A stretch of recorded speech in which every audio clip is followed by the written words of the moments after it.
who they would have desperately tried to save. If that person was sick, they would have done all possible treatments to save that person. But when that person dies, they don't want to have anything to do with that body anymore. Yeah. They want to get rid of it. They want to purify. Then they'll wash the house and all that, and then they will perform a nice cremation. And then what? Some friends will come. They will attend the ceremony, and then they will go away. All is forgotten. Whoever doesn't come will just write few words, Om Shanti, Om Shanti, Om Shanti on Facebook and Twitter and all that, and there ends the matter. The family might remember them for a few days. There might be a nice photo frame in the wall, but after 10 years, 20 years, those immediate family members might move on, and the photo frame goes where? To the bin, right? So who has a photo of our great grandfather or somebody before? We don't even know how they look, who they were, we don't know them, how they look, we don't know. But we are here because of them. But there's very little connection. You've got no clue. So which shows that we are so insignificant. Today we are performing all these activities thinking that we are very significant and we want to look after our family and children and future generations. And we're accumulating a lot of wealth, a lot of property. But even a couple of generations down the line, there's going to be no connection, literally zero connection. So to speak, that the body is still there, the person is there, but the soul isn't there. The soul is something that gives energy to the body. We are all able to perform all our activities and talk and interact and think and do everything because of the presence of the soul. Once the soul leaves the body is just dead matter. In fact, everything is dead matter right now. It's hands, legs. If I cut off my hands, I will still be there. Yeah. That means the hand is dead matter. Cut off my feet, I'll still be there. That means the feet is also dead matter. So we are essentially souls residing in this body. We could call us as tenants in this body for a period of time which is not defined. So at least when you get a house on lease, you know up to what date you can live in that house, and then you may want to renew the house or whatever, depending on what the owner wants to do. But here we are actually living in this house called the body, which is getting deteriorating day by day. We don't realize it. We realize it only after a few years, every 5 years, every 10 years. But there is no fixed date when we need to leave. Anytime we might get kicked out, just like that. Could be different reasons people die of. We don't want to say that. Heart attacks, accidents, illnesses, so many things. It just needs one cause, and then we get kicked out. But what do we do during that period defines us, right? So I always say life is between B to D, the English letter B and English letter D. We draw a line segment. It's that life, B to D, which defines you. And between B to C, B to D, what's the letter that comes in between? C. So C is your choices. The choices you make defines the life you live. Not just the life you live, but post that, there is a life. We all know, right? For example, there is this scientist called Ian Stevenson. So he performed lots of experiments, lots of case studies. He's got, I think, 200 to 300 case studies, and there's a book which he has written as well. If you go to YouTube, you can check Ian Stevenson. So many cases about reincarnations, about people exactly knowing where they lived before, could be in a different city, in a different country, where they had kept certain valuables, who their relations were. It's all so well documented. There's no question of any doubt about it, which definitely means there is a reincarnation. And these are people who have been born again as human beings. Of course, we can be born, like I said, in terms of any of those species. And then again, you can't really express, even if you know you've been reincarnated. There's no way you can express that you've been reincarnated to anyone, because no one's going to understand. So what we do in terms of our regular activities, like eating, mating, sleeping, and defending, we need to do something extra, at least for us to be born as human beings all over again. So I heard Ritika wants to become a CEO, which is great, but I'll give you an analogy to CEO versus what we are as human beings. So the moment you become a CEO, you'll get all the facilities, right? So who doesn't want that? Everybody wants to enjoy. So I would also love to become a CEO. So I'll get my own office space. I'll get my a car. I might get a house, driver, and servants, and a lot of money and whatever. But why are you getting all of that, those facilities? What's the reason behind that? Like technically, it's like in exchange for what you're doing. Correct. So So becoming a CEO carries a lot of responsibilities.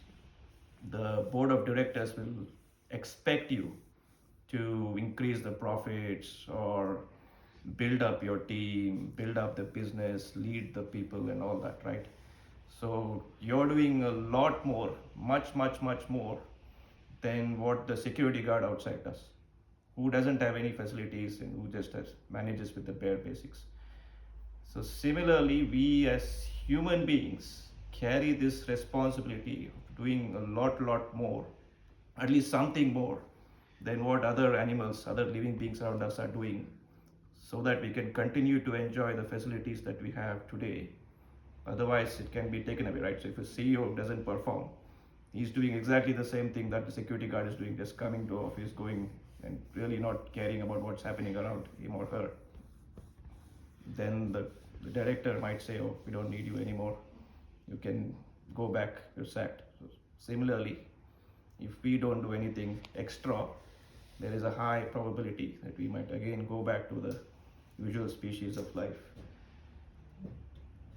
to then again evolve ourselves and come back and then at least realize that we are more than other living beings. We are part and parcel of Krishna, the Lord, just like other human living beings. It's just that we have been given slightly better body, intelligence that can do a lot of things, right? And we have achieved a lot of things as a human race, right? So, but what is the main purpose? Why all these scientific inventions happen? Anyone knows? Like you take any invention, what is the reason behind it? Comfort. make it easier. Yes. Quality of life better. Correct. Quality of life, comfort. The word I'm looking for is enjoyment, right? We all want to enjoy more. And we feel that if we get a car or an aeroplane or ship or whatever invention comes along, supercomputers, mobile phones, internet, we will enjoy more than what our previous generations were enjoying or experiencing, which may be true to some extent. Yes, we are enjoying some material comforts more, slightly more, provided we have the time. That also is debatable whether we have the time to enjoy. I don't know whether, because most of us are working morning to night, so whether we have the time to enjoy is a different issue. But it's definitely led to a lot more mental stress. Physically we might be slightly better off, but it's led to a lot more mental stress, and statistics are there to prove it. The cases of depression, drugs, crime, abuse, relationships going bad, suicides, it's just exponentially growing the more we advance. And the reason being, we are advancing only materially, thinking of ourselves as the body. And so we've said I've been given this body, and now I need to try and enjoy as much as I can. And to enjoy that, I need to make as many inventions as I can so that everybody can enjoy along with me. And that is defined as progress. But if we are not looking after ourselves spiritually, there's a high probability, like I said, for us to deteriorate as a human race.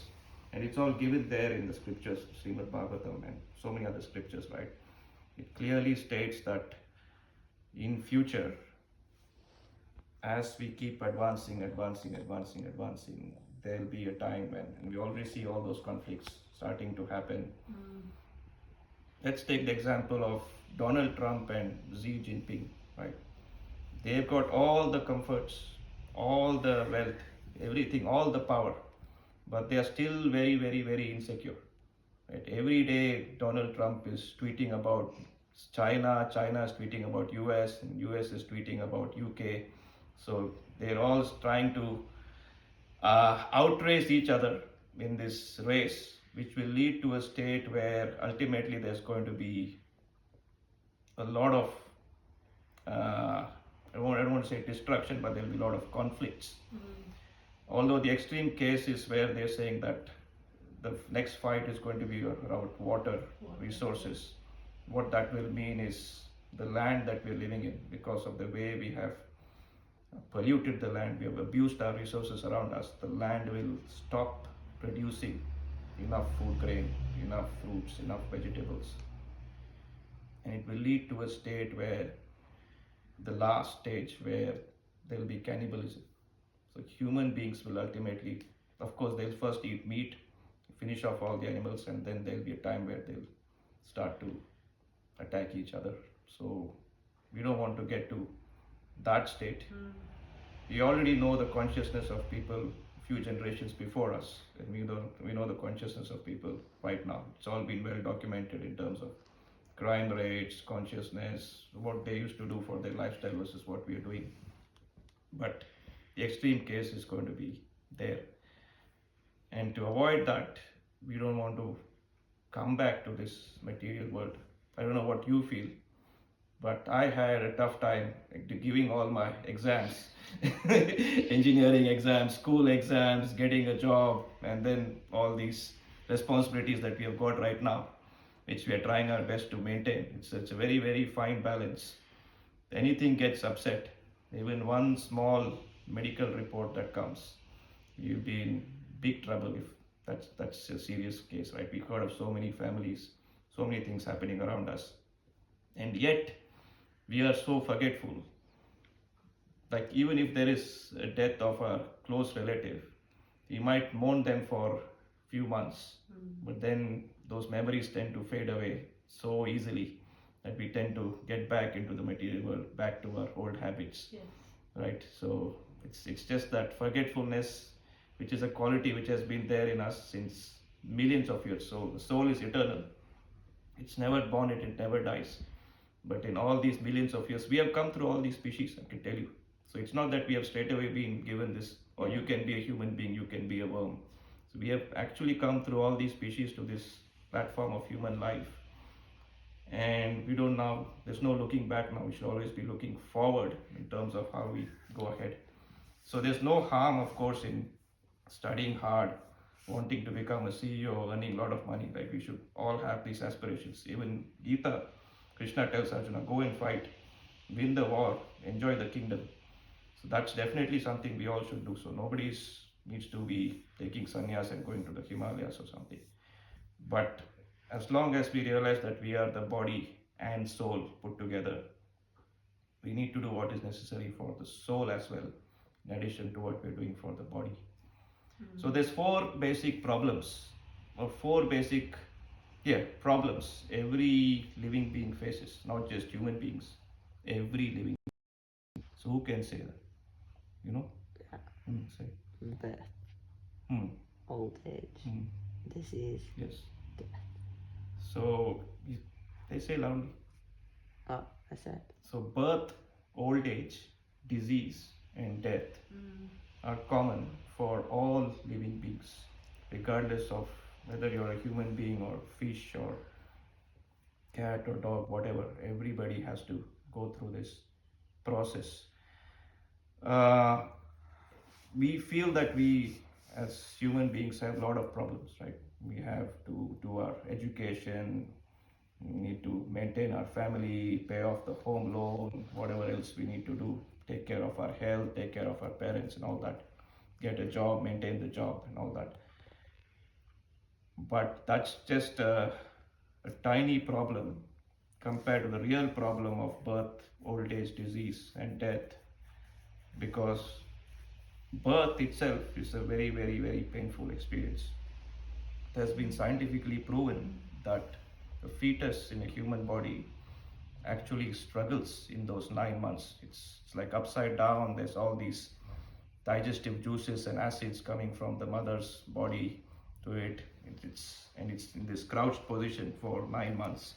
And at that time, the fetus is already actually conscious enough to remember the Lord and say that, okay, please let this be my last lifetime, I want to go back to you. But as soon as we are born, we come into contact with all our family. They give us a name and they tell us, oh, you're this person's son, you are going to be the next successor to this business, you need to manage all of this, you need to get this education done, you need to. So they then tend to feel that they are someone else because they tend to now start identifying with that body. And it's all very, very natural. We all identify with our bodies. And that's the whole world identifies us with our body. So we also identify ourselves with our body. And then we start thinking we are that. We forget all the pains that we have encountered during our birth.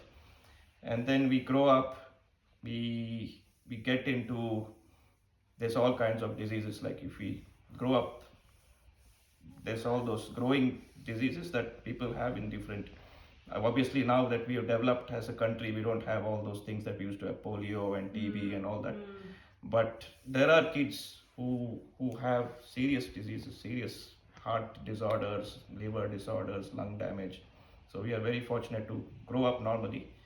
But diseases will come. That's a reality. Everybody is going to face that at some point in time. Just a couple of weeks ago, I'm just sharing it with you, I've not even shared this at home. I was admitted to the hospital. I went to the emergency because of severe stomach pain in the middle of the night. So I was admitted to Monash Medical Center, and they found it was a kidney stone. 4 mm kidney stone. A 4 mm kidney stone actually made me feel as if I'm going to die. It was a 10 on 10 pain. And at that moment, my whole life was, because I was at home, I was just vomiting badly and I was in so much pain. I didn't know it was kidney stone until I went there. I just thought this is the end. That's it. It's going to be the end. And I was thinking about all the things I should have done, I could have done, including my will, right? Even from a material perspective, you need to look after all that. Luckily, it was identified as a kidney stone. It passed by its own, so nothing happened. So I'm back here. But I was there for I had to go back again after a couple of days because when I was driving, again it happened. So then finally, they gave me some medications and we got rid of it. I didn't have to go through surgery. But it just goes to show that a small 4 mm crystal can literally make you in so much pain. We are so vulnerable that you can actually think of dying. Whereas we achieve some minor success, like we get a job or we get some good grades, we start to think we are on top of the world and we sort of own the world. But such a small 4 mm crystal can make you actually feel that you're going to die. So we are that vulnerable. So things could happen, right? And even I can see a few of my friends, they've left this world because of different reasons, accidents and middle age, especially, heart attacks and all that come. You would have seen so many things happen. So taking a positive view, what we can do is train our mind to establish a relationship with the Lord. So practically what we can do, we can chant the names of the Lord. There's a lot of power in chanting. So there is a famous verse in the scriptures. Harer Nama, Harer Nama eva kevalam, Kalau nasteva, gatiranyatha. Means if you only chant, just chant. There is no other alternative. So by chanting, you start to then develop some awareness that you are much more than this body. You are a soul. And because we are, as I said, we are souls, we are spirit souls. This is not our permanent place of existence, right? We are here for a temporary period. We all know that we're born and we die. Yeah. It's like going to a hotel, just because you're booked a 3-week stay. By the end of the first week, you start to like that hotel or resort so much that you feel like living there forever. And you think you can live there forever. But if you don't leave that resort on time, you're going to get kicked out by the staff.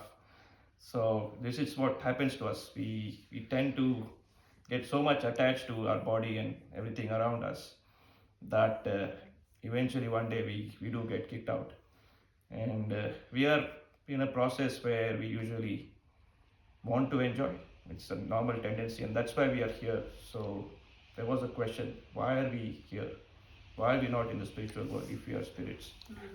So we are here because we wanted to enjoy independently of the Lord. We felt that we are independent. It's just like a small kid, right? He feels that he doesn't need his parents, doesn't need to follow any rules and regulations. He can do what he likes. So he's saying, okay, I'll go and live in my friend's place by myself. We'll set up a house system and we'll live there. But once he goes there and starts living by himself, he discovers all these things which were earlier taken care for him. He now needs to do all that himself, and then he says, oh, I didn't bargain for all this, I want to go back again. So similarly, this body that has been given to us to come here and enjoy is a very bad bargain, because this body, at least in the old age, people in their 70s and 80s, it becomes a very, very big impediment. You can't even get out of bed, take your body along with you to the toilet to even perform basic functions. It becomes so hard to even carry that body, which is giving you so much of pain. But people seem to think they want to live forever, right? What are we planning for? We are planning to do a lot of things, but we are planning only till our retirement. Everybody wants a fantastic retirement. Oh, I want to enjoy, I want to go to annual foreign trips, I want to do this, I want to do that. But no one plans for life beyond death or just before death, when whatever is going to happen is totally out of your control. Some people are able to leave their bodies very peacefully, others are lingering on in coma and in different conditions, dependent on other people. It becomes very, very, very burdensome. So we need to do what we need to do to try and go back to the spiritual world as soon as we can, because this is not our permanent place. The relationships we have here, the things that we are accumulating here, education or anything, is not permanent, right? Today somebody could be the captain of the cricket team, tomorrow they are kicked out. Nobody even talks to them. Somebody could be a PM, Prime Minister today, they get voted out. Somebody could be a CEO today, they can definitely, CEOs get sacked. Every 3 years they get sacked very brutally. So to associate yourself with this body and with all these designations, or even as a husband or a father or something, like if I think that I'm a father all the time and I keep associating with him and I keep getting him close to me, there will be a time when I will eventually have to move away. So it's said in the scriptures that relationships are like few straws coming together in a river. Like you have these straws or sticks coming together, and then downstream they again separate and go the different way. They come together with different more other sticks, other twigs, and then again they separate. So it's just for a temporary time we are all here together. So attaching so much importance to relationships that is everything for you, or attaching so much to your job that is everything for you, ultimately leads to these things that we see in our day-to-day life. Depression and drugs and then counseling, because once those relationships separate, you have nothing to fall back on. You have no spiritual knowledge, you have no spiritual education, you've got no awareness, even this body and soul concept. People are not able to understand very easily, grasp very easily, or many of them have not even been exposed. That is their destiny. But we come from a civilization which has Bhagavad Gita, it's all clearly mentioned. So it is up to us then to understand those teachings and follow those rules and regulations, because there can't be a lawless society where we are just enjoying, because the end is just a dead end, it's a cliff. Right. So I know we're all going very fast, we're all very, very busy, but as long as we understand our ultimate destination, like you're going in a car, right, going really fast, But as long as you have that GPS to guide you, your North Star, you should know where you're going. At least then you know that am I at least going slightly in the right direction or am I going totally in the opposite direction. At least that much awareness we all should have. And human form of life is there. It's given us that awareness and that inquiry of why we are here as human beings. What do we need to do to progress? Because no other living being has this power of inquiry. Yeah. So I'll end there, but I will ask Ritika what I asked your father, I think 1 year ago. What is your birthday? 16 November 2005. 16 November 2005. What were you doing on, let's say, 16 November 2004? I was not even. I don't know. Did you exist? No. I didn't exist. Like the body. Clearly the soul existed. Yes. So you didn't exist in your form as Ritika, Yeah. but you would have probably, you still exist. You have been existing since beginning of time, billions of years, and you will continue to exist for billions of years. Maybe not in this body, but in a different body.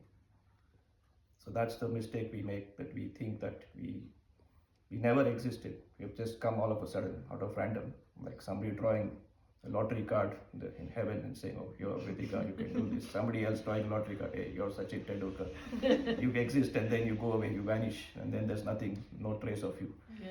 So obviously, like I said, I spoke about reincarnation. There is a life after, and because there is a life after, there have been many lives before, which obviously we have forgotten. It's good for us we have forgotten, because we don't want to be remembering all our past lives, our past relationships. And somebody may feel, oh, I had so much wealth and now I'm sitting here